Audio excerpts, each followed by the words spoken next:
Bienvenue sur Lumière de Médine, la chaîne qui illumine les cœurs par les plus belles histoires de nos pieux prédécesseurs. Imaginez un jeune homme au sommet de la gloire, prince de la Mecque, admiré pour sa beauté éclatante, son élégance inégalée, ses parfums enivrants qui embaumèrent les rues, richesse, pouvoir, jeunesse, tout lui souriait. Pourtant, au fond de son âme, un vide immense le rongeait, une soif d'éternel que rien ne pouvait apaiser. Jusqu'au jour où il le rencontra. Ce jour-là, non seulement sa vie bascula, mais l'histoire du monde changea à jamais.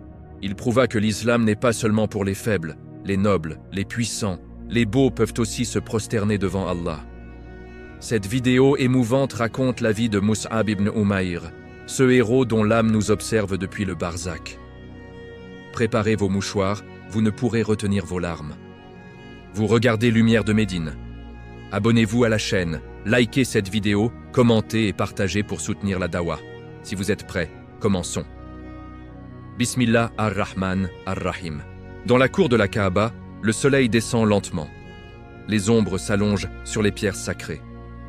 Ce lieu palpite comme le cœur même de la Mecque. Les compagnons sont assis en cercle, discutant à voix basse. À travers la narration de Ali ibn Abi Talib, qu'Allah soit satisfait de lui, nous écoutons cette scène gravée dans l'histoire. Soudain, au loin, une silhouette apparaît. Sa démarche est familière, mais son apparence totalement changée. Mus'ab ibn Umayr avance vers eux. Pourtant, ce n'est plus le Mus'ab que tout la Mecque connaissait. Ses cheveux sont en désordre, son manteau est rapiécé, usé par le vent du désert. Le jeune homme admiré de tous, celui dont le parfum restait dans les rues après son passage, a disparu. À sa place marche un homme transformé, comme si une autre vie habitait le même corps. À cet instant, les compagnons ne sont pas les seuls à le remarquer. Le messager des Allah, sallallahu alayhi wa sallam, lève les yeux et le voit approcher. Avant même que Mus'ab n'atteigne le cercle, les larmes inondent les yeux du prophète. Il pleure, car lui seul connaît parfaitement le passé de ce jeune homme. Il dit alors, la voix tremblante, « Voyez-vous ce jeune homme ? Il était l'enfant le plus choyé de ses parents à la Mecque. Les gens l'admiraient pour ses vêtements, sa nourriture, ses parfums. Mais l'amour d'Allah et de son messager a triomphé de tout dans son cœur. Et aujourd'hui, ce jeune homme paie le prix de cet amour. » Cette scène n'est pas une simple biographie. C'est un point de rupture, un tournant qui sépare deux vies, deux époques, deux mondes. Maintenant, remontons le temps pour comprendre pourquoi cette vision a fait pleurer le prophète bien-aimé. Mus'ab ibn Umayr appartenait à la branche Abd ad-Dar, du clan de Quraysh, l'une des familles les plus puissantes et nobles de la Mecque. Cette branche portait le nom de serviteur de Dar, car elle était chargée de garder l'idole Dar dans la Kaaba. Ils avaient aussi la responsabilité des clés de la Kaaba, de son voile sacré, et, en temps de guerre, du drapeau de Quraysh, le plus grand honneur militaire. Mus'ab naquit dans ce milieu en l'an 585 de l'ère chrétienne. Il mourra martyr en 625, à l'âge de 40 ans. Le prophète, sallallahu alayhi wa sallam, lui donna le surnom de Al-Mus'ab al-Khayr, Mus'ab le bon.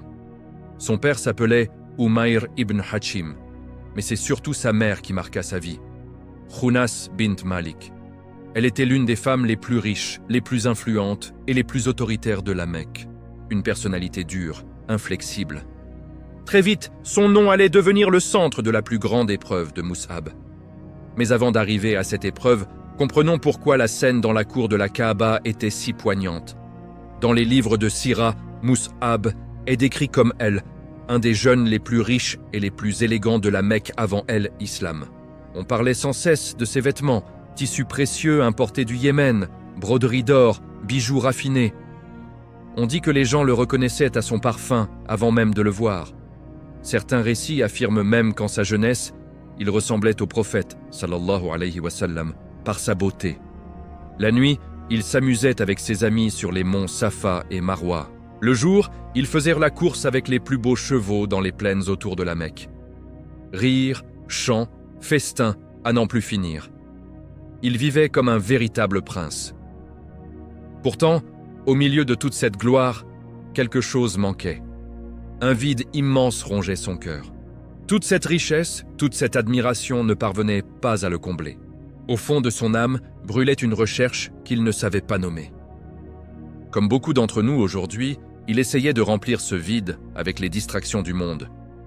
Vêtements, parfums, regards des gens, désir d'être aimé et accepté. Mais, comme nous tous, il échouait. Car la vérité reste éternelle. Les cœurs ne trouvent la paix que dans le souvenir de Allah. Musab n'avait pas encore rencontré cette vérité. Il avait environ 25 ans quand le destin commença à tisser sa toile.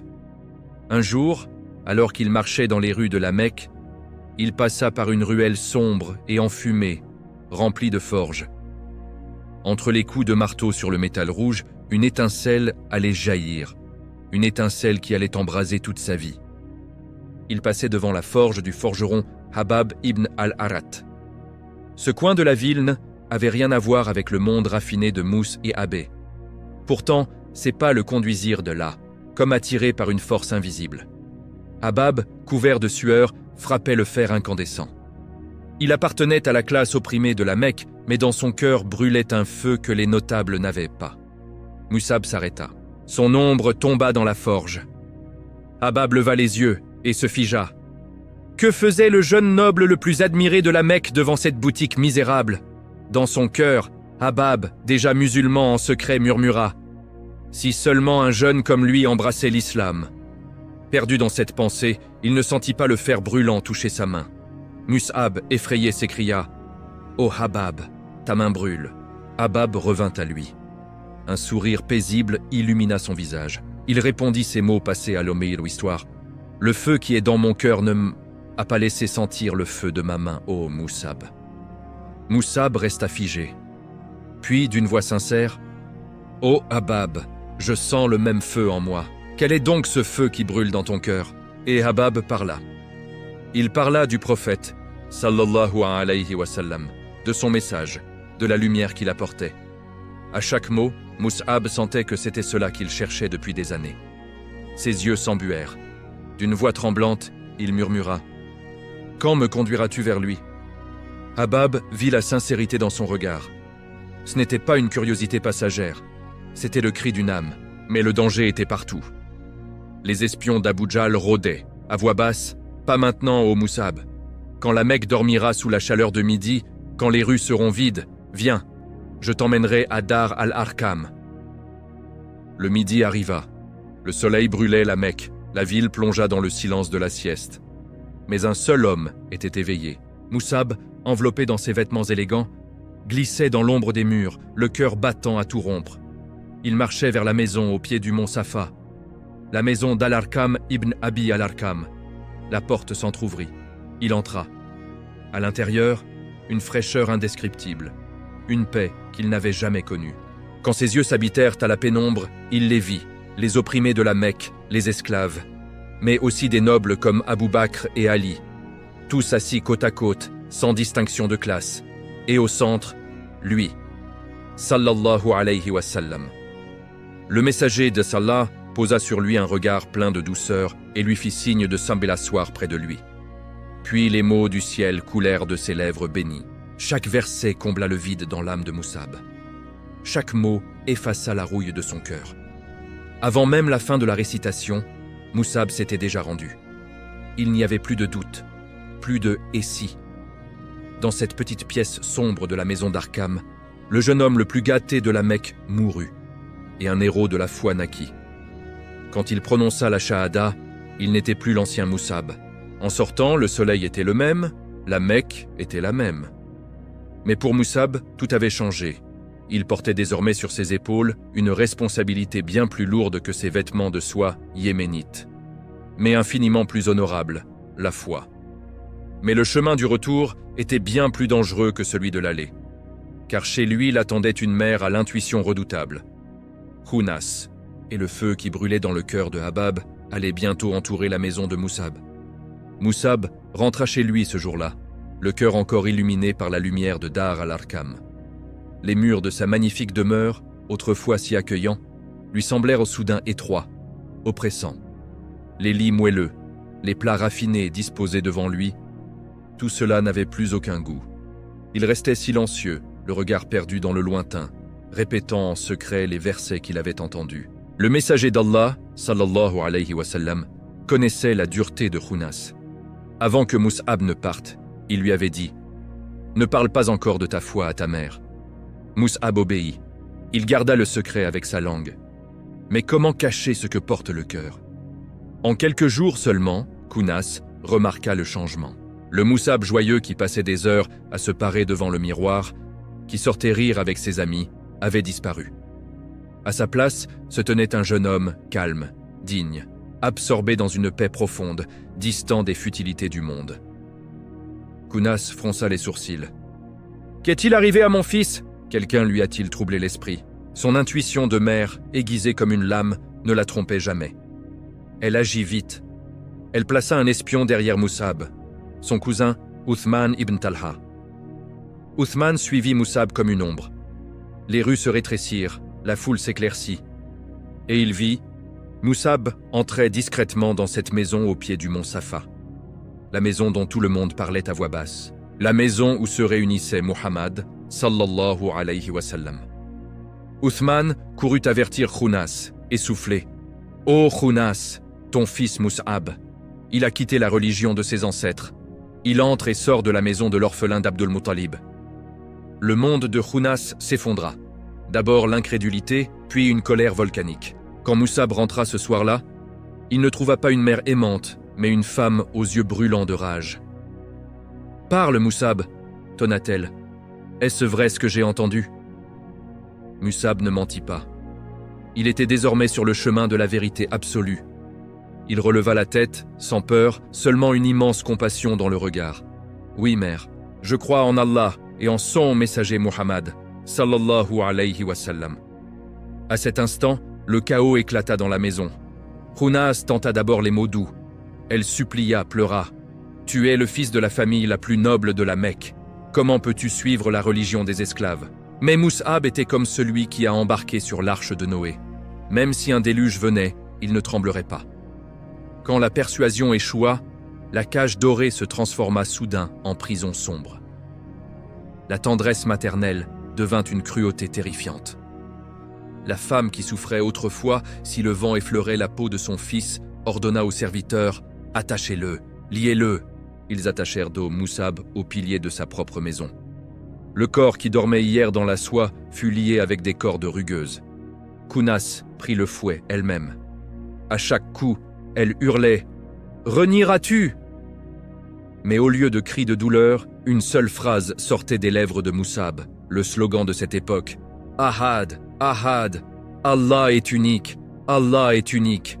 Les jours passèrent, on le laissa affamé, assoiffé, brûlé par le soleil. Mais sa foi ne vacilla pas un instant. Sa mère était jalouse d'Allah sur son fils. Elle le torturait au nom de le sauver. Mais Mus'ab était déjà sauvé. À la fin, Khunas comprit. Ni la richesse, ni les coups ne briseraient cette volonté. Impuissante et folle de rage, elle joua sa dernière carte.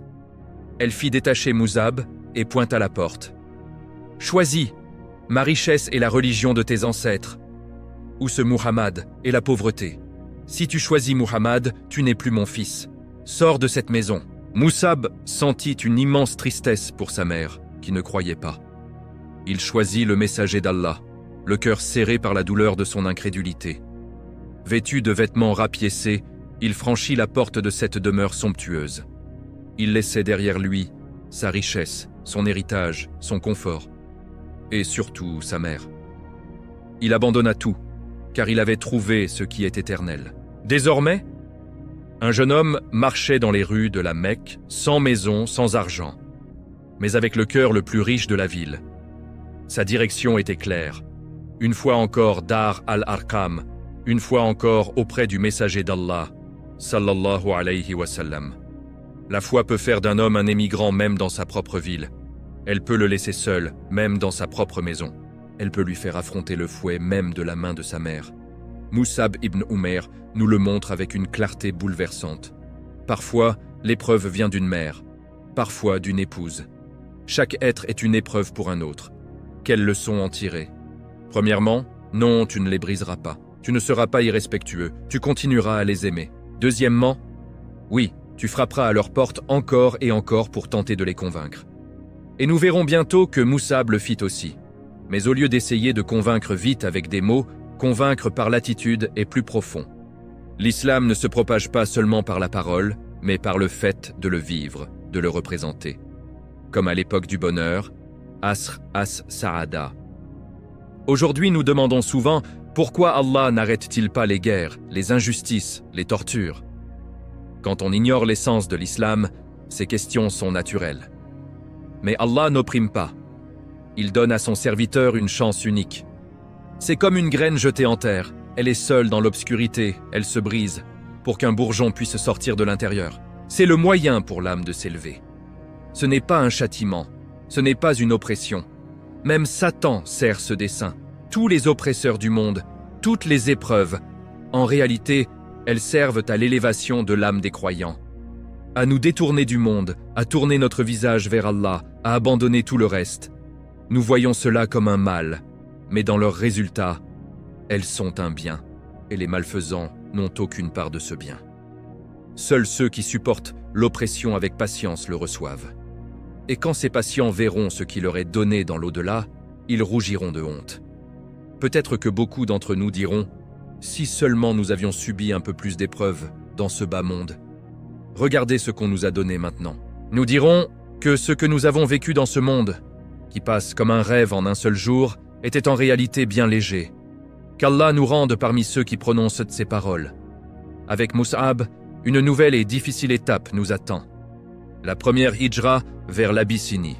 Vous regardez Lumière de Médine. Si ces larmes coulent déjà sur vos joues, abonnez-vous à la chaîne, likez cette vidéo, partagez-la largement et laissez un commentaire pour que cette lumière atteigne le plus de cœurs possible. Le chapitre 3 arrive très bientôt. Restez avec nous. La Mecque étouffait sous la pression des Quraysh. Les musulmans étaient traqués, insultés, battus, torturés. Le messager d'Allah, sallallahu alayhi wa sallam, décida alors la première hijra organisée, vers Abyssinie, terre d'un roi juste, le Négus. C'était la 5e année de la prophétie. Le prophète choisit 15 personnes, 11 hommes et 4 femmes. Regardez bien cette liste, car elle détruit un mythe répandu. Les 3 premiers partants étaient des Mawali, des affranchis ou proches de l'esclavage. Abdullah ibn Mas'ud, que nous connaissons tous, Amr ibn Rabi'a et son épouse Layla bint Abi Hathma. Vous vous souvenez? Ce sont ces 2 esclaves qui avaient subi la violence d'Umar avant son islam. Mais les 12 autres, tous issus des plus grandes familles nobles de la Mecque. Uthman ibn Affan et Ruqayya, la fille du prophète. Zubayr ibn al-Awwam. Abdurrahman ibn Auf, l'un des plus grands commerçants. Abu Hudayfa ibn Utba, de Banu Umayya. Le fils d'Utba ibn Rabi'a, l'un des chefs de Dar an-Nadwa. Et parmi eux, Mus'ab ibn Umayr, dont la mère était l'une des femmes les plus riches et puissantes de la ville. Pourquoi insistons-nous sur ces noms? Parce que, on entend trop souvent, islam est répandu seulement grâce aux esclaves et aux pauvres. C'est faux, historiquement faux. Dans les 6 premières années, les élèves directs formés par le prophète à Dar al-Arqam étaient environ 40 selon Ibn Hisham, plus de 100 selon d'autres sources, et parmi eux, une majorité de figures influentes, stratégiques. Le messager d'Allah invitait particulièrement les nobles, les puissants, les intelligents, car il préparait l'avenir de l'islam. Bien sûr, les pauvres et les faibles étaient là, et Allah les a élevés. Mais dire « seulement eux » est une lecture erronée de l'histoire. Et aujourd'hui, cette erreur a des conséquences graves. Quand un musulman s'habille bien, conduit une belle voiture, possède des entreprises, beaucoup disent « ce n'est pas un vrai musulman ». Comme si richesse et foi ne pouvaient coexister. Avec cette mentalité, nous fermons nous-mêmes la porte au cœur des gens aisés, influents. Nous les repoussons loin de l'islam.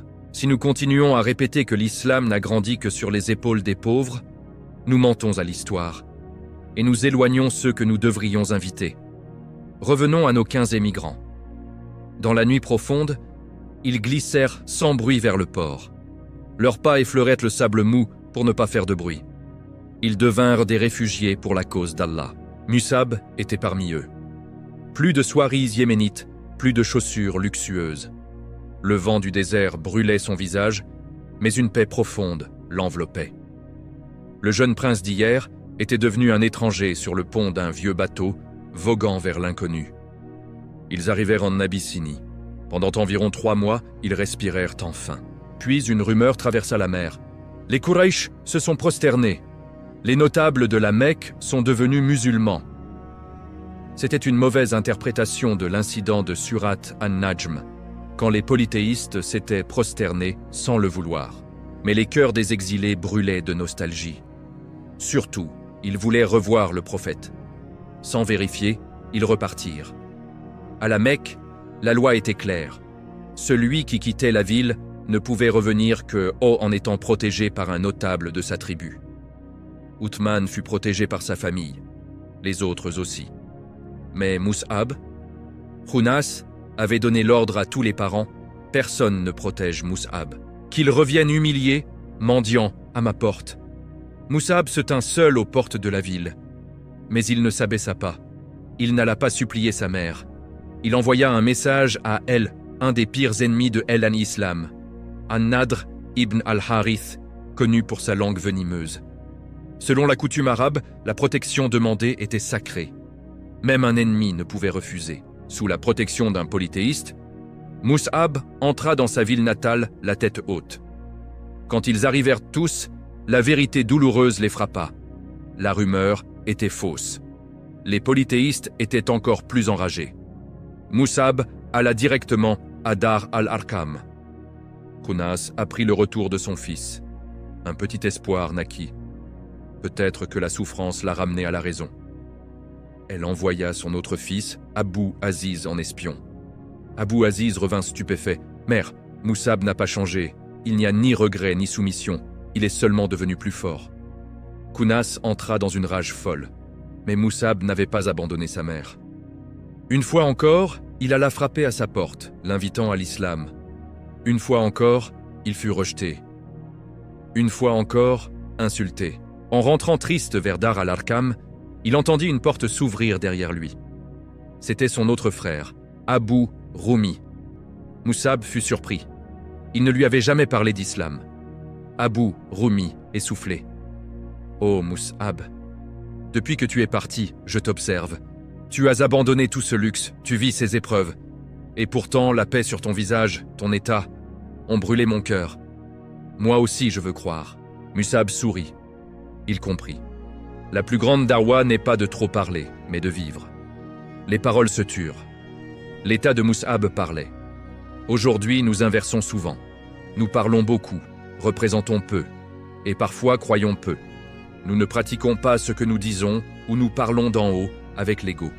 Comment espérer toucher un cœur si la personne ne croit pas en celui qui parle? Regardons-nous d'abord.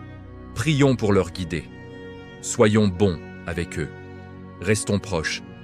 Agissons avec amour et miséricorde. Tous les prophètes et compagnons ont marché ce chemin.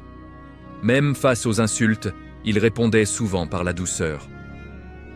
Que Allah nous aide à changer nos cœurs et à les rendre comme celui de Mus'ab. Mus'ab fut immensément heureux pour son nouveau frère musulman Abu Rumi et il emmena avec lui. Mais la Mecque devenait invivable. Les tortures s'intensifiaient. Des plans de meurtre se tramaient à Dar an-Nadwa. Un second ordre de hijra arriva, plus grand, 83 hommes et 18 femmes. Mus'ab partit de nouveau, cette fois avec son frère Abu Rumi. Ce voyage serait long. Une séparation de plusieurs années commençait, mais le véritable rôle que Allah avait préparé pour Mus'ab ne écrirait pas en Abyssinie. Il s'écrirait dans la ville, alors appelée Yathrib, parmi les palmiers, la ville du destin. Les polythéistes de la Mecque étaient terrifiés. Après la première hijra de 15 personnes, voilà que 101 musulmans avaient fui vers l'Abyssinie. Ils se réunirent à nouveau à Dar an-Nadwa, le lieu des complots sombres. Parmi eux, Amr ibn al-An'as, qui n'avait pas encore embrassé l'islam, était un proche du roi Négus. Il proposa « Laissez-moi aller. Je convaincrai le Négus de les livrer. » Il partit avec une délégation chargée de cadeaux luxueux. Devant le Négus, Amr accusa les musulmans réfugiés. « Ces gens insultent ton prophète Isa. Ils disent des choses horribles sur lui. Le Négus, roi juste et chrétien pieux, fut choqué. Il dit « Je veux les entendre de leur propre bouche ». Il convoqua un groupe de musulmans. Jafar ibn Abi Talib, qu'Allah l'agrée, fut leur porte-parole. Juste avant qu'ils ne répondent, Amr insista. « Regarde, ô roi, il dénigre d'Issa que tu vénères. » Le Négus se tourna vers Jafar. « Que dites-vous vraiment de Issa, fils de Marie ?» Jafar ne choisit pas des versets au hasard. Il récita précisément les versets de sourate Maryam qui parlent de Issa, alayhi as-salam, exactement ceux qui correspondaient à la question. Quand le Négus entendit ces mots sublimes, que Issa est un prophète d'Allah, né miraculeusement, serviteur et messager, des larmes coulèrent sur ses joues. Il dit, par Allah, ce que vous dites et ce que Issa a apporté ne diffèrent pas d'un brin de herbe. Même si vous me donniez toutes les richesses du monde, je ne vous livrerai pas. Il protégea les musulmans, leur offrit même un bateau pour qu'ils vivent en sécurité en Abyssinie aussi longtemps qu'ils le souhaitaient. Les Quraysh repartirent humiliés. Les musulmans restèrent 4 années en Abyssinie. Puis, la nostalgie du prophète, sallallahu alayhi wa sallam, devint insupportable. 38 d'entre eux décidèrent de rentrer. Parmi eux, Mus'ab ibn Umayr et son frère Abu Rumi. Ce retour est connu comme le retour de la 10e année. Savez-vous ce que signifie la 10e année? C'est la fin de la période du boycott terrible dans la vallée des Abu Talib, du 7e au 10e année, où les musulmans furent affamés, isolés. C'est aussi l'année où le boycott fut levé. Mais c'est surtout l'année du chagrin. Le prophète perdit son oncle Abu Talib, son protecteur, et son épouse bien-aimée Khadija, qu'Allah l'agrée. Quand Mus'ab revint, il ne renonça pas à sa mère. Une fois encore, il alla la voir, l'invitant doucement à l'islam. Mais Khounas resta ferme dans son incrédulité, tout comme Mus'ab restait ferme dans sa foi. Certains, comme Jafar, ne rentrèrent pas à ce moment. Ils revinrent 14 ans plus tard. Cela correspond à la 7e année de Médine. Le prophète revenait de l'expédition de Khaybar. Sur la route, il rencontra les émigrants d'Abyssinie. Quand il vit Jafar, il dit « Je ne sais pas de quoi je suis le plus heureux, de la victoire de Khaybar ou de revoir Jafar. » Après l'Abyssinie, où le messager d'Allah envoya-t-il Mus'ab pour une nouvelle hijra? Vers Yathrib, qui deviendra bientôt Médine. Combien de personnes de la Mecque l'accompagnèrent? Une seule, lui-même. Il partit seul. Mais avant cela, en cette 10e année, le prophète alla à Taïf, plein d'espoir. Peut-être trouverai-je ne serait-ce qu'un cœur. Il revint les yeux pleins de larmes, le corps couvert de pierres lancées même par les enfants. Les portes de la Mecque lui étaient enfermées. Il avait perdu Khadija et Abu Talib. Taïf l'avait rejeté. Il revint à la Mecque le cœur brisé. Puis vint la saison du Hajj. Des tentes étaient dressées à Mina. Les gens venaient pour le pèlerinage et le commerce. Le prophète entra tente après tente. « Y a-t-il un cœur que je puisse allumer ?» De presque toutes, il ressortit les mains vides, jusqu'à la dernière tente. Dedans, 6 jeunes hommes. Elle, un de eux, appelé Assad ibn Zurara, celui qui allait devenir la clé de Médine. Le prophète entra, fatigué mais toujours fidèle à sa mission. Il demanda « De quelle tribu êtes-vous » Ils répondirent « Nous sommes des Khazraj ». Il s'assit et leur parla d'Allah. Le feu de son cœur les atteignit, leurs cœurs s'embrasèrent. Ces 6 jeunes avaient souvent entendu les Juifs de Yathrib dire « Un prophète va venir et il vaincra les idolâtres ». Ils se regardèrent, ils ne résistèrent plus. C'est lui le prophète dont parlèrent les Juifs. Croyons en lui. Cette nuit-là, dans cette petite tente, une graine fut plantée. Une graine qui allait changer le cours de l'histoire. 6 jeunes crurent et rentrèrent à Yathrib. Ils se donnèrent au rendez-vous. L'an prochain, ici même. Et leur seconde phrase après la foi. Quelle responsabilité nous incombe maintenant? Comparez cela à ce qu'on entend aujourd'hui. Frère, je ne peux pas prendre de responsabilité. J'ai déjà mon commerce, mon travail, ma famille. Voyez comme nous nous sommes éloignés des compagnons, comme leurs paroles sont à l'opposé des nôtres. 1 an passa. Ils revinrent, cette fois, 12 personnes. Dans la nuit noire, loin des regards, ils rencontrèrent le prophète et lui prêtèrent serment. Au moment de la séparation, les gens de Yathrib dirent « Ô messager d'Allah, envoie-nous un maître qui nous enseigne l'islam, nous récite le Coran et nous dirige dans la prière. De cette demande, nous comprenons une vérité immense. En islam, ces choses ne peuvent exister sans enseignant, sans guide. Un homme est toujours l'élève de quelqu'un, et en même temps, selon ce qu'il apprend, l'enseignant des autres. S'il n'a pas ces deux ailes, toute la science mémorisée du début à la fin ne servira à rien de véritable. À cet instant, le messager d'Allah, sallallahu alayhi wa sallam, parcourut le groupe du regard. Cette mission n'était pas ordinaire. Celui qui irait serait jeté dans le feu.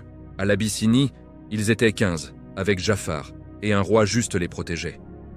Mais Yatrib était différente. 2 tribus, Aouses et Khazraj, s'entretuèrent depuis des générations. 3 grandes tribus juives contrôlèrent l'économie, les forteresses, le commerce. Une ville pleine de vendettas, de complots, de shirk. Tous les regards se tournèrent vers Mus'ab ibn Umayr. Et Munjab était Layth, un des jeunes les plus nobles et les plus doux de la Mecque. Mais sa foi était sans faille, sans le moindre doute. Le prophète le choisit et dit « Va, ô Mus'ab, et enseigne-leur le Coran. » Ce n'était pas une simple mission. C'était en réalité « Va et si besoin meurs là-bas. » Meurs. Ceux qui étaient allés en Abyssinie espéraient revenir. Mais Mus'ab allait construire une civilisation. Et si nécessaire, arroser cette terre de son martyr. Il n'avait ni armée, ni protection, ni richesse derrière lui. Cette nuit-là, Mus'ab rejoignit les 12 de Yatrib. Il regarda une dernière fois la Mecque, la terre où il était né, où sa mère Kounas vivait encore. Un regard d'adieu triste. Puis il marcha sur la route du désert, en silence. Mus'ab ibn Umayr n'était plus seulement un enseignant. Il était le premier grand ambassadeur de l'islam. Sa destination, la maison d'Asad ibn Zurara.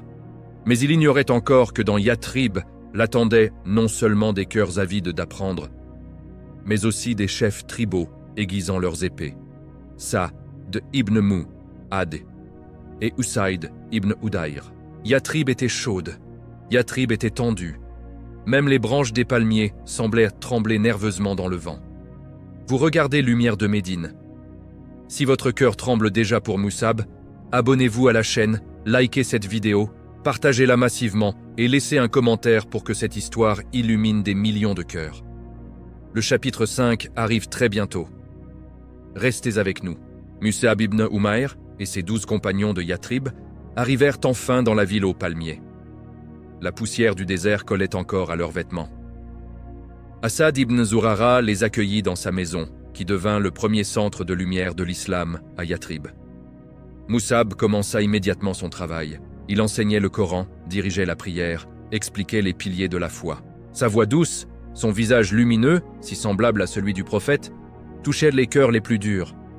Partout où il passait, les gens disaient « Ce qu'il dit est vrai, regardez-le, il a tout abandonné pour cette cause. » Très vite, l'islam se répandit comme une brise fraîche dans cette ville brûlante de haine tribale. Mais 2 hommes observèrent de loin, du haut d'une colline, comme des faucons. Le premier, Sa'd ibn Mu'ad, chef incontesté de la tribu des Aws. À Yatrib, il était ce qu'Umar avait été à la Mecque, fort, respecté, craint. Un seul de ses regards faisait taire une assemblée. Le second, Usayd ibn Hudayr, son bras droit, guerrier invincible.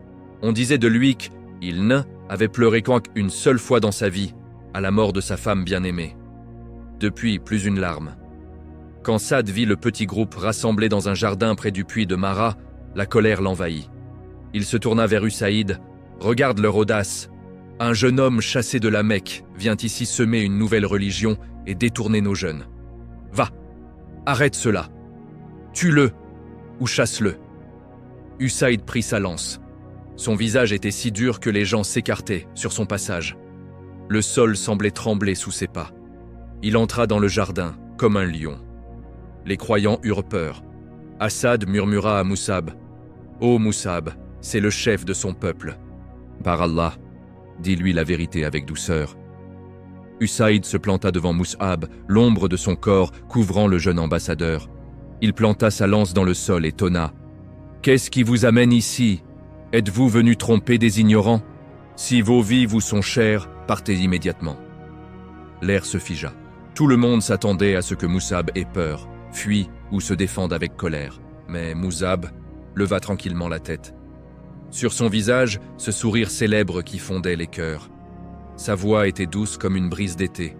« Ô chef de ton peuple, ne vaudrait-il pas mieux que tu t'asseyes un instant et que tu écoutes mes paroles? Si elles te plaisent, tu les accepteras. Si elles ne te plaisent pas, ta lance est acérée. Tu feras ce que tu voudras. » Cette réponse était si raisonnable, si calme, si pleine de confiance qu'Usaïd resta interdit. Il hésita. Puis, presque malgré lui, s'assit. Mus'ab commença à réciter les versets du Coran qu'il avait appris auprès du prophète. À mesure que les mots divins coulaient, le visage dur d'Usaïd changea. Ses sourcils se détendirent, le feu de ses yeux s'éteignit. Des larmes montèrent. Avant même que Mus'ab ne finisse, Usaïd s'était rendu. Les récits disent qu'il fut profondément touché dès que il vit le sourire de Mus'ab. Là, il but à la coupe de la guidée. Puis il pensa à son chef Saad. « Derrière moi, il y a un homme. S'il croit, pas une seule maison de cette ville ne restera sans l'islam.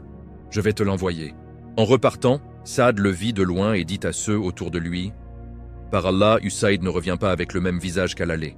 Il revient transformé. » Usaïd malin provoqua Saad. « J'ai dit d'arrêter, mais je n'ai pas pu, et j'ai entendu qu'on prépare quelque chose contre ton cousin. » L'honneur familial de Saad explosa. Il saisit son épée, sa lance, et fonça dans le jardin comme une tempête. Il se planta devant Mus'ab, les yeux injectés de sang. « Si tu n'étais pas le cousin d'Assad, tu sais ce que je te ferais. » La pointe de son épée effleurait presque le cou de Mus'ab. Mais Mus'ab resta identique. Calme, sourire doux. Il leva les yeux et dit « Oh Saad, ne veux-tu pas t'asseoir un moment et écouter? Si cela ne te plaît pas, tu feras ce que tu voudras. » Saad regarda Mus'ab dans les yeux. Et quelque chose en lui se brisa. Il s'assit. Cette fois, Mus'ab récita pour lui. À cet instant, l'histoire sembla s'arrêter. Saad ibn Mu'adh, le lion du désert, le chef des Aous, commença à trembler devant les paroles d'Allah. Ses épaules puissantes s'affaissèrent. Son visage s'illumina. Les idoles de son âme tombèrent une à une. Il demanda « Que fait-on quand on entre dans cette religion ?» Saad ibn Mu'adh devint musulman. Il rentra immédiatement chez son clan, Banu Abdul Ashal. Il monta sur un endroit élevé et appela son peuple. « Ô Banu Abdul Ashal, quel genre d'homme suis-je pour vous ?» Tous crièrent d'une seule voix. « Tu es notre chef, le plus sage, le plus juste !» Saïd dit alors ces paroles finales. « Sachez que j'ai cru en Allah et en son messager. Si vous ne suivez pas mon chemin, nos routes se séparent désormais. » C'était le poids le plus lourd qu'un chef pouvait poser. Beaucoup de la tribu des Alouais s'embrassèrent à l'islam ce jour-là. Yatrib n'était plus Yatrib. Les fondations de Médine la Lumineuse étaient reposées. Un an plus tard, Mus'ab en tête, Assad derrière lui, cette fois 75 personnes, dont des femmes compagnes, parmi elles notre mère Salit et Nusayba, vinrent à la Mecque pour le second serment des Aqaba. Mus'ab dit « Ne restons pas en grand groupe. Les yeux des polythéistes sont sur nous. Je vais aller rendre compte aux messagers d'Allah. » Ils partirent, mais ni Mus'ab ni le prophète ne revinrent ce jour-là comme prévu. Les 75 choisirent deux guides, Bara ibn Marour et Kab ibn Malik. Par un miracle du destin, ils n'avaient jamais vu le prophète, mais quand ils le rencontrèrent, ils le reconnurent immédiatement à son visage noble. Ils dirent « Ô messager d'Allah, nous t'attendions. » Le prophète répondit « Nous nous rencontrerons cette nuit à cet endroit précis. Mais j'ai deux conditions. Vous n'amènerez pas ceux qui arrivent en retard et vous n'amènerez pas ceux qui s'endorment. Car ceux qui ne peuvent sacrifier ne serait-ce qu'une nuit de sommeil. Ceux qui se noient dans les petites choses, combien sacrifieraient-ils pour une grande cause ?» À minuit, la vallée d'Aqaba plongea dans un silence profond. 75 ombres se déplacèrent et prirent la main du messager d'Allah. Ils dirent « Nous te protégerons comme nous protégeons nos vies, nos biens et nos enfants, ô messager d'Allah. » Cette nuit-là, les portes de Médine s'ouvrirent grandes pour l'islam. Après 13 années à la Mecque, le prophète, avec Abu Bakr, émigrerait bientôt vers Yatrib, qui deviendrait Médine. Il l'accueillerait avec le célèbre Tala al-Badru alayna. Puis il fraterniserait les Muhajiroun et les Ansar. Et il ferait de Mus'ab ibn Umayr l'homme de la Hijra, le frère de Abu Ayyub al-Ansari. La vie de Mus'ab à Médine continua dans la simplicité. Il travaillait dans les jardins des musulmans et même des juifs pour gagner sa vie. À l'âge d'environ 36 ou 37 ans, le prophète le maria à sa cousine Hamna bint Jahsh. De ce mariage naquit une fille que l'il nomma Zainab, un des noms les plus aimés du messager d'Allah. Puis vint la bataille de Badr. Avant le combat, le prophète appela Mus'ab et lui confia le drapeau blanc, l'étendard de l'islam. Badr se termina par une victoire éclatante. 70 polythéistes tués, 70 prisonniers. Mais l'année suivante, la 3e année de l'hégire, Uhud se dressa comme un témoin immense. Les contreforts du mont Uhud se dressaient, imposants, le dos appuyé contre un ciel lourd. C'était la 3e année de l'hégire. En face, une armée de 3000 hommes avançait, portés par la haine. Parmi eux, 15 femmes à l'arrière, battant des tambours, hurlant des vers pour exciter les guerriers. « Si vous fuyez, vous êtes des lâches !» Et le plus douloureux retournement du destin. Parmi ces femmes se trouvait une silhouette familière, Khunas, la mère qui avait autrefois bercé Mus'ab avec tant d'amour. Aujourd'hui, elle encourageait l'armée qui allait prendre la vie de son propre fils. Savons-nous si Mus'ab l'aperçut de l'autre côté du champ de bataille? Allah seul le sait. Mais la haine de Khunas avait déjà noyé sa maternité. La bataille commença. Au début, la victoire pencha du côté des croyants. Les flèches pleuvaient, les épées chantaient, les rangs musulmans avançaient irrésistibles. Mais quand les archers abandonnèrent leurs collines pour courir au butin, le vent tourna. Khalid ibn al-Walid, génie militaire encore polythéiste, attaqua par l'arrière. Soudain, Uhud devint chaos. Poussière, cris, sang, et ce hurlement terrible qui traversa le champ, Muhammad a été tué. Parmi les polythéistes, un groupe spécial rôdait, Ibn Qamiya, Ibn Shihab et d'autres, avec un seul objectif, atteindre le messager d'Allah et l'abattre. Au cœur de cette tempête, Mus'ab ibn Umayr comprit la situation en un instant. Il vit les tueurs se ruer vers le prophète. Mus'ab ressemblait tellement au messager d'Allah que, de loin, on ne pouvait les distinguer. Et ce jour-là, à cause du froid, le prophète lui avait donné une cape doublée, un cadeau précieux, qui le faisait ressembler encore plus. Mus'ab tenait l'étendard blanc de l'islam dans sa main droite. Il prit une décision qui allait entrer dans l'éternité. Il se jeta au milieu des ennemis, brandissant bien haut le drapeau, et cria de toutes ses forces « Allahu Akbar !» Tous les regards, toutes les épées se tournèrent vers lui. Ibn Qamiya hurla « C'est Muhammad !» et chargea. Le premier coup de sabre tomba. La main droite de Mus'ab, celle qui tenait l'étendard, fut tranchée net. Mus'ab ne laissa pas tomber le drapeau. Il le saisit immédiatement avec sa main gauche. De ses lèvres jaillit le verset « Muhammad n'est qu'un messager, des messagers sont passés avant lui. » Un second coup. La main gauche tomba à son tour. Mus'ab serra alors l'étendard contre sa poitrine, le tenant avec son torse et son cou. Il pensa « Si le drapeau tombe, l'islam tombera. » Puis vint le coup fatal. Ibn Qamiya le transperça de sa lance. Mus'ab s'effondra sur le sable d'Uhud. En tombant, il tenta de cacher son visage. Peut-être pour que son meurtrier continue de croire qu'il avait tué le prophète. Ou peut-être par pudeur devant son Seigneur, pensant « Je n'ai pas pu protéger mon bien-aimé. » Mus'ab ibn Umayr but la coupe du martyr. Ibn Qamiya revint en criant « J'ai tué Muhammad !» Mais il avait tué le porteur de l'étendard de l'islam, la rose de la Mecque. Au plus fort de la bataille, le messager d'Allah vit une silhouette qui combattait encore à ses côtés, brandissant une épée avec une lumière surnaturelle. Il appela « Ô Mus'ab, avance, tiens cette position !» Le guerrier se tourna. Sur son visage brillait une lumière qui n'était pas de ce monde. Il répondit « Ô messager d'Allah, je ne suis pas Mus'ab. » était un ange descendu sous la forme de Mus'ab, pour que l'étendard ne tombe jamais. Les cieux étaient venus au secours. À ce moment, le prophète comprit. Son compagnon proche, son premier enseignant, Mus'ab, avait bu le breuvage du martyr. La bataille s'acheva. Le soleil se coucha. Uhud se tut. On rassemblait les martyrs. le messager d'Allah vint auprès du corps de Mus'ab. Ce qu'il vit brisa les cœurs. Le jeune homme qui portait autrefois les vêtements les plus chers de la Mecque, qui ne mettait jamais 2 fois la même tenue, dont le parfum embaumait les rues entières, gisait maintenant couvert de poussière et de sang.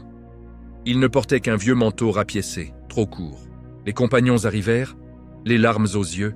« Ô messager d'Allah, nous n'avons pas trouvé de linceul assez grand. Quand nous couvrons sa tête, ses pieds apparaissent.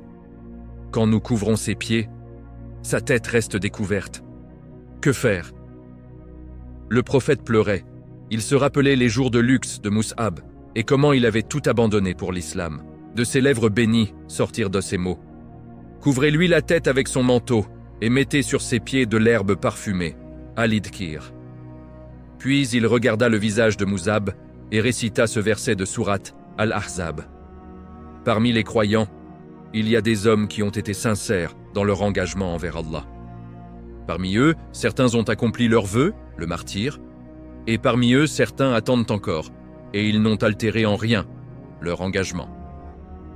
Mus'ab ibn Umayr, le prince qui tourna le dos à la richesse, l'enseignant qui conquit Médine, le martyr d'Uhud sans linceul, l'éternel héros qui nous apprit ce que signifie se donner entièrement pour une cause. Ce parfum magnifique qui commença dans les rues de la Mecque souffle encore au jour, lui dans les cœurs des croyants, avec le vent de Uhud. Que la paix soit sur Mus'ab. Que la paix soit sur ceux qui restent fidèles à leurs promesses. Ô Allah, ouvre ma poitrine, facilite ma tâche et dénoue le nœud de ma langue afin qu'ils comprennent mes paroles. Vous regardez Lumière de Médine. Si vous pleurez déjà pour Mus'ab, abonnez-vous à la chaîne, likez cette vidéo, partagez-la partout et laissez un commentaire avec « Que la paix soit sur Mus'ab » pour que cette lumière touche des millions de cœurs. Le chapitre 7 arrive très bientôt. Restez avec nous. Retournons un instant en arrière, avant le martyre de Mus'ab, pour contempler la profondeur de ce qu'il a accompli et les leçons éternelles qu'il nous laisse. Mus'ab ibn Umayr n'était pas un simple compagnon. Il fut le premier ambassadeur de l'islam envoyé seul dans une terre étrangère, sans armée, sans richesse, sans protection tribale. Il partit avec pour seule arme le Coran dans son cœur et la sincérité sur son visage. En une seule année à Yathrib, il transforma une ville déchirée par les haines tribales en une communauté prête à accueillir le messager d'Allah et à devenir le berceau de l'État islamique. 75 personnes vinrent de prêter serment à Aqaba grâce à lui. Des chefs comme Sa'd ibn Mu'ad et Usayd ibn Hudayr, des lions du désert, fondirent devant sa douceur et la vérité qu'il portait. Comment a-t-il fait? Pas par l'épée, pas par l'argent, pas par la force, seulement par son état, par sa représentation vivante de l'islam. Il avait tout abandonné, palais, parfums, vêtements de soie, mère puissante, héritage immense. Et pourtant, sur son visage, rayonnait une paix que personne n'avait vue auparavant. Les gens disaient « Regardez-le, il a tout laissé, et il est plus heureux que nous tous. » C'est cela la vraie darwa. Vivre l'islam avant de le prêcher. Aujourd'hui, nous parlons beaucoup, nous postons beaucoup, nous débattons beaucoup, mais représentons-nous vraiment? Quand les gens nous regardent, voient-ils cette paix qui dépasse tout, cette lumière qui attire sans un mot? Mus'ab nous enseigne que le cœur qui brûle vraiment allume les autres cœurs. Habab avait allumé Mus'ab avec le feu de sa foi. Mus'ab, à son tour, a allumé Yathrib entière. Et nous? Avons-nous ce feu? Ou seulement des mots qui s'éteignent vite? Mus'ab nous montre aussi que l'islam n'est pas réservé aux pauvres ou aux opprimés. Il était le prince de la Mecque, issu de la famille la plus noble, et il a embrassé la vérité. Cela prouve que la foi transcende les classes, la richesse, le statut.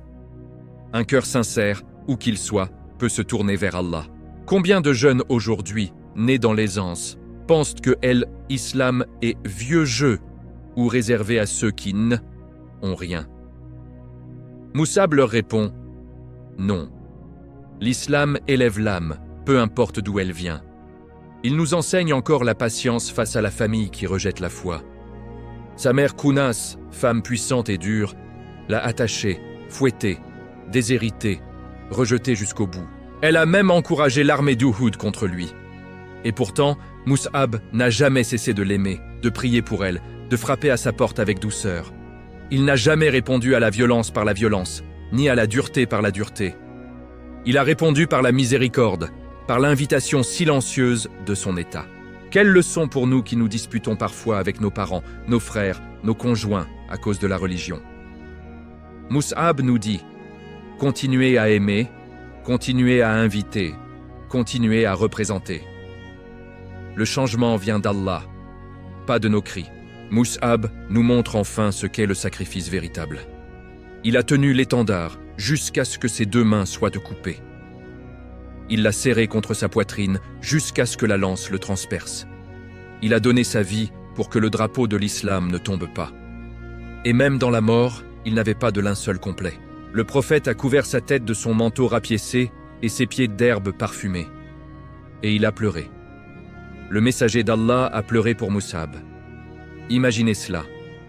Le meilleur des hommes, celui qui ne pleure presque jamais, a versé des larmes pour ce jeune homme qui avait tout donné. Aujourd'hui, nous pleurons parfois pour une perte matérielle, pour un confort qui s'en va, pour une critique sur les réseaux. Mais pleurons-nous pour nos manques dans la voie d'Allah? Pleurerions-nous si nous perdions tout comme Mus'ab? Mus'ab ibn Umayr est un miroir. Il nous reflète nos faiblesses et nous montre la hauteur possible de l'âme humaine quand elle se donne entièrement à Allah. Il est parti à 40 ans, sans richesse, sans descendance masculine, sans tombe connue.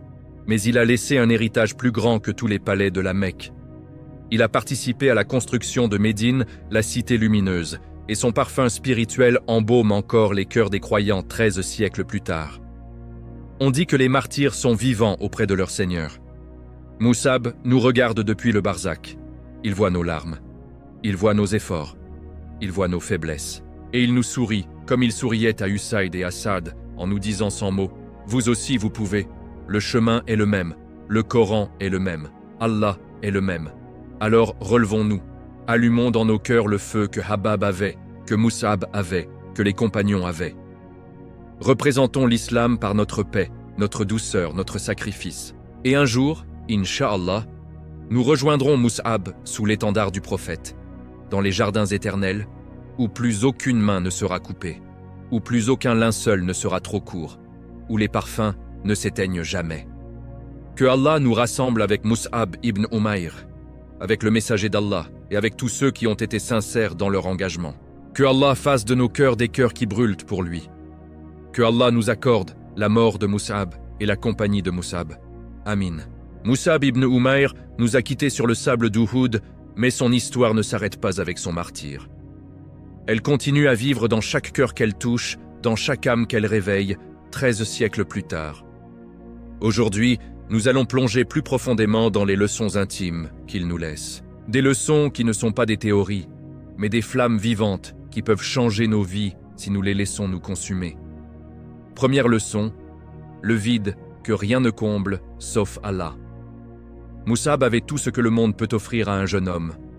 Beauté, richesse, admiration, pouvoir, plaisir. Et pourtant, il y avait en lui un vide immense. Il essayait de le remplir avec les parfums, les vêtements, les fêtes, les regards des gens. Exactement comme nous le faisons aujourd'hui avec les écrans, les achats, les voyages, les likes, les relations. Mais rien ne fonctionnait. Parce que ce vide a une forme précise, la forme d'Allah. Seul lui peut le remplir. Mus'ab a trouvé la réponse quand il a entendu le Coran. À l'instant même, le vide s'est comblé. La paix est descendue. Et nous? Combien de temps allons-nous encore courir après des illusions avant de nous tourner vers celui qui nous a créés? Deuxième leçon, la sincérité absolue. Quand Mus'ab a cru, il n'a pas caché sa foi, il n'a pas fait de compromis. Il n'a pas dit « je vais attendre que ma mère comprenne » ou « je vais garder un pied dans chaque monde ». Non, il a tout donné. Il a choisi Allah au-dessus de sa mère, de son palais, de son avenir mondain. Il a accepté la torture, la pauvreté, l'exil, la mort. Parce que quand le cœur goûte à la vérité, plus rien d'autre n'a de saveur. Aujourd'hui, nous disons souvent « je crois ». Mais nos actions disent parfois le contraire. Nous craignons le regard des gens plus que celui d'Allah. Nous cachons notre prière au travail, nous évitons de parler de la vérité par peur du rejet. Mus'ab nous regarde et nous demande « Jusqu'où va votre sincérité ?» Troisième leçon, la da'wa par l'état, pas seulement par les mots. Mus'ab n'a pas conquis Yathrib avec des discours longs et savants. Il l'a conquise avec son visage, avec sa paix, avec son sourire, avec son abandon total. Saad ibn Mu'ad et Usayd ibn Hudayr, deux lions, ont fondu devant ce sourire et cette douceur. Son frère, Abu Rumi, a cru en le regardant vivre dans la difficulté avec plus de joie que dans le luxe. Aujourd'hui, nous parlons beaucoup, nous postons des versets, nous débattons, nous corrigeons les autres. Mais notre état parle-t-il? Quand les gens nous regardent, voient-ils une personne plus calme, plus généreuse, plus heureuse que les autres? Ou voient-ils la même colère, la même avidité, la même tristesse que le monde? Mus'ab nous enseigne « Sois la preuve vivante de ce que tu crois. Le reste suivra. » Quatrième leçon, la patience avec la famille qui rejette. Khunas a tout fait. Supplications, larmes, fouets, prison, déshéritage, haine, jusqu'à la mort. Mus'ab n'a jamais répondu par la haine. Il a continué à l'aimer, à prier pour elle, à frapper à sa porte. Il n'a jamais coupé les liens, il n'a jamais maudit. Il a répondu à la dureté par la douceur, à la violence par la miséricorde. Combien d'entre nous avons des parents, des frères, des enfants qui ne comprennent pas notre chemin? Combien avons-nous déjà rompu, jugé, abandonné? Mus'ab nous dit, continue, aime, prie, représente. Le changement vient d'Allah, pas de ta colère. Cinquième leçon, le sacrifice n'est jamais perdu. Mus'ab est mort à 40 ans, sans richesse, sans palais, sans tombe connue. Son corps enveloppé dans un manteau trop court et de l'herbe parfumée. Mais il a gagné ce que personne n'a gagné. Le prophète a pleuré pour lui. Les anges ont pris sa forme. Son nom est cité avec respect dans chaque livre d'histoire islamique. Il a participé à la fondation de Médine. Il a été l'ambassadeur qui a ouvert les portes de la victoire. Son sacrifice a porté des fruits que nous récoltons encore aujourd'hui. Et nous? Quand nous donnons un peu d'argent, un peu de temps, un peu de confort pour Allah, nous nous plaignons parfois.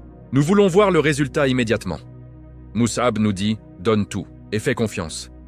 Le résultat est entre les mains d'Allah et il ne perd jamais le salaire de ses serviteurs. Sixième leçon. La mort du martyr est une vie éternelle. Le prophète, sallallahu alayhi wa sallam, a dit que les martyrs sont vivants auprès de leur Seigneur, nourris. Mus'ab est vivant. Il nous voit, il nous entend, il sourit quand nous pleurons pour lui. Il attend que nous le rejoignions. Alors ne pleurons pas comme ceux qui n'ont pas d'espoir.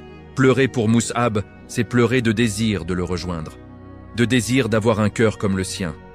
Ô Allah, fais de nous des Mus'ab de notre époque. Fais brûler nos cœurs comme le sien brûlait. Fais-nous abandonner ce qui est temporaire pour ce qui est éternel. Fais-nous représenter ton message par notre état, notre sourire, notre sacrifice. Et rassemble-nous avec Mus'ab sous l'étendard du prophète, dans les jardins où les parfums ne s'éteignent jamais. Amin ya Rab al-Alamin. Vous regardez Lumière de Médine. Si Mus'ab a allumé un feu dans votre cœur, abonnez-vous à la chaîne, dès maintenant likez cette vidéo. Partagez-la massivement et laissez un commentaire avec « Oh Allah, fais de nous des Mus'ab » pour que cette flamme se propage à des millions d'âmes. Le chapitre 9 arrive très bientôt. Restez avec nous. Mus'ab ibn Umayr n'est pas seulement un nom dans les livres de Sira.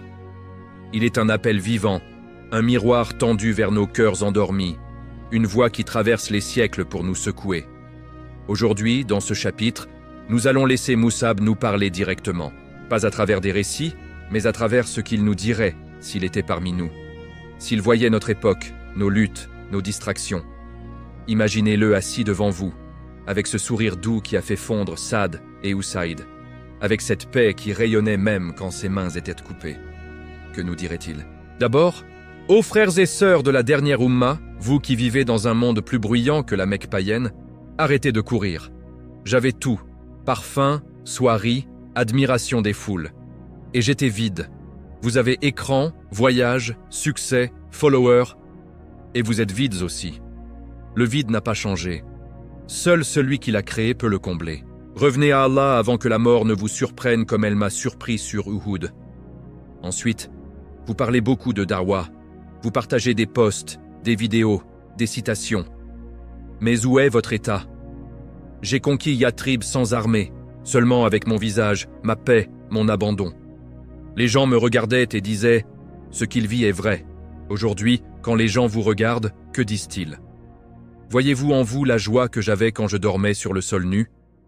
Ou voient-ils la même fatigue, la même course que le reste du monde? Représentez avant de parler. Soyez la preuve vivante. Il nous dirait aussi, vous avez peur du regard des gens. Vous cachez votre hijab au travail, votre barbe en société, votre prière dans l'avion. Moi, j'ai affronté le fouet de ma propre mère, la torture, l'exil, la mort, pour ne pas cacher ma foi une seule seconde. La peur du regard créé est la plus grande prison. Brisez-la. Allah suffit comme protecteur. À ceux qui ont des familles difficiles, il dirait « Ma mère m'a attaché, fouetté, déshérité et a marché avec l'armée qui m'a tué. Et je n'ai jamais cessé de l'aimer, de prier pour elle, de frapper à sa porte. Ne rompez pas les liens. Ne répondez pas à la dureté par la dureté, répondez par la douceur, par la prière, par la patience. Le cœur ne change que par Allah, votre rôle est d'être le moyen, pas le juge. À la jeunesse dorée, aux jeunes qui ont confort, études, avenir brillant, j'étais le prince de la Mecque, j'ai tout laissé, et je n'ai jamais regretté. Le monde vous promet tout et ne donne rien. Allah vous demande tout et vous donne l'éternel, choisissez. Il n'y a pas de demi-mesure dans la sincérité. À ceux qui se plaignent des épreuves, j'ai perdu mes mains pour que le drapeau ne tombe pas. J'ai été enterré sans linceul complet, et le prophète a pleuré pour moi. Vos épreuves sont légères comparées. Elles sont des ascenseurs vers Allah. Accueillez-les. Elles vous nettoient, elles vous élèvent. Sans elles, vous resteriez attachés à la terre. Enfin, il nous dirait, les yeux brillants, « Je suis vivant, je vous vois, je vous attends. » Sous l'étendard du prophète, dans les jardins où les parfums ne s'éteignent jamais. Ne tardez pas, la vie est courte. Uhud est passé en un instant. Votre bataille à vous est maintenant. Tenez votre drapeau, même si vos mains sont coupées. Même si personne ne vous voit, Allah voit, et c'est suffisant. Moussab nous regarde depuis le barzakh. Il sourit quand nous pleurons pour lui. Il attend que nous devenions comme lui. Alors relevons-nous. Allumons le feu dans nos cœurs. Abandonnons ce qui nous retient. Représentons l'islam par notre paix, notre douceur, notre sacrifice, et marchons vers lui, vers le prophète, vers Allah. Car le chemin est le même. Le Coran est le même. La promesse est la même.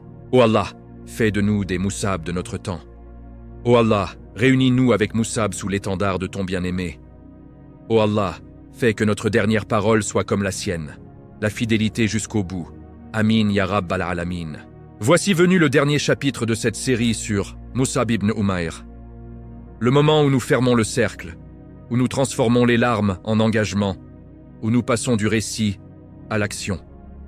Frères et sœurs, Moussab n'est pas mort. Il est plus vivant que nous tous. Son sang coule encore dans les veines de cette Oumma. Son parfum embaume encore les cœurs qui cherchent la vérité. Aujourd'hui, nous allons faire un pacte comme celui d'Aqaba. Un pacte entre nous et Allah, inspiré par Moussab. Premier engagement, nous allons remplir le vide. À partir d'aujourd'hui, nous arrêtons de courir après les illusions. Nous tournons nos cœurs vers Allah. Nous lisons son livre chaque jour. Nous parlons à lui dans la nuit. Nous cherchons sa proximité plus que tout, car nous avons compris, rien ne comble sauf lui. Deuxième engagement, nous allons représenter. À partir d'aujourd'hui, nous serons la preuve vivante de l'islam. Par notre sourire dans l'épreuve, par notre douceur face à la dureté, par notre générosité quand on nous prive, par notre paix quand le monde s'agite, que les gens nous regardent et disent « ce qu'ils vivent est vrai ». Troisième engagement, nous allons inviter sans relâche. À partir d'aujourd'hui, nous frapperons à toutes les portes, nos familles, nos amis, nos collègues, les inconnus dans la rue. Pas seulement avec des mots, mais avec notre état, avec notre amour, avec notre patience. Comme Moussab a frappé à la porte de sa mère jusqu'au bout. Quatrième engagement, nous allons sacrifier. À partir d'aujourd'hui, nous donnerons ce qui nous coûte. Notre temps, notre argent, notre confort, notre sommeil, notre réputation. Nous tiendrons notre drapeau, même si nos mains sont coupées, même si personne ne nous voit, même si le monde nous tourne le dos, car Allah voit et c'est suffisant. Cinquième engagement. nous allons nous préparer à la rencontre. À partir d'aujourd'hui, nous vivrons comme si chaque jour était Uhud, comme si chaque prière était la dernière, comme si chaque souffle était un cadeau. Nous demanderons à Allah la mort du martyr, la fin de Mus'ab, la compagnie de Mus'ab, et nous dirons chaque soir, « Oh Allah, si je meurs cette nuit, fais-moi mourir sur la foi de Mus'ab. » Frères et sœurs, Mus'ab nous attend. Il nous regarde depuis le barzakh avec ce sourire qui a conquis Yatrib. Il nous tend la main, il nous dit « Venez, le chemin est court, la récompense est immense. » Alors levons-nous. Faisons ce pacte maintenant, ici, devant Allah. Et commençons à vivre comme Mus'ab. Car l'Ummah a besoin de nouveaux Mus'ab. Elle a besoin de vous. Elle a besoin de moi. Ô Allah, fais de nous des Mus'ab de notre époque. Ô Allah, réunis-nous avec Mus'ab ibn Umayr, avec le messager d'Allah sallallahu alayhi wa sallam, avec tous les sincères, sous ton étendard, dans les jardins du paradis. Ô Allah, ne nous prive pas de leur compagnie. Ô Allah, accepte ce pacte. Amin ya Rabbal Alamin, la série sur Mus'ab ibn Umayr s'achève ici. Mais son histoire commence maintenant dans nos vies. Vous regardez Lumière de Médine. Si Mus'ab a changé quelque chose en vous aujourd'hui, si vous avez pris ce pacte au fond de votre cœur, abonnez-vous à la chaîne dès maintenant. Likez cette vidéo, partagez-la partout où vous pouvez et laissez un commentaire avec « J ai pris le pacte de Mus'ab » pour que des millions des âmes rejoignent ce chemin de lumière. Que la paix, la miséricorde et les bénédictions d'Allah soignent sur vous. À très bientôt pour une nouvelle histoire qui illuminera vos cœurs. Wallahu a'lam. Wassalamu alaykum wa rahmatullahi wa barakatuh.